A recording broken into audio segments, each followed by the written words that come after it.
So why is the government going to shut down? What happens when it does, and how do Democrats stand to benefit from it?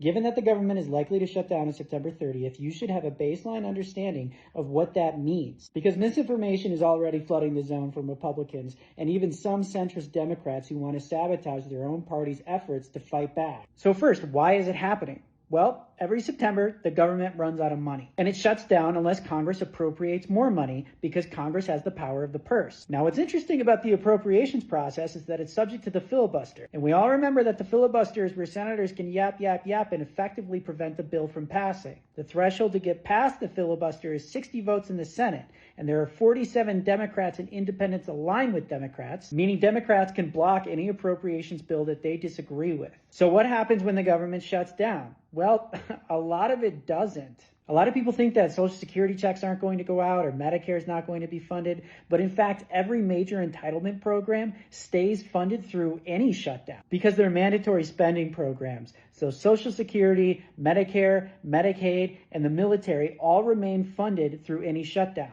And so does the USPS, because it turns out the real boys in blue actually make enough money through the U.S. Postal Service to stay in business. But every other government agency does lose funding. And more importantly, many of them are not legally allowed to operate. So the FCC, the FTC, the CFTC, the SEC, the EEOC, all the CCCs, they all shut down. And some of their operations can continue if they're deemed essential to protecting life and government property. But any federal government worker working through a shutdown does not get paid, which would include ICE agents. And what this effectively means is that outside of providing entitlements and keeping the military running, the government does not operate. And this has two practical effects on the Trump administration. One, the government is no longer performing its day-to-day tasks, which has widespread impact on the economy. Think about all the boring shit that government does. Federal contracting, licensing, permitting, and enforcement actions, like when the FCC is bullying Jimmy Kimmel off the air.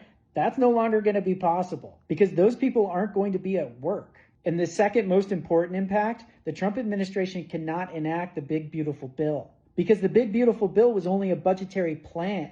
If Congress doesn't actually appropriate the money to enact it, it won't take effect. So how do Democrats play this to their advantage? Well, shutdowns, when they go on long enough, tend to piss people off because they can't get their passports, they can't go to national parks, their business can't get their government contract approved. And polling shows that when this happens, people are more likely to blame the Republican Party because they know Republicans are in charge of government. And this is not to mention that people are very pissed off at the government and they expect Democrats to act. So the idea is that they use this advantage to leverage concessions out of the Trump administration, like restoring Medicaid funding or potentially defunding ICE or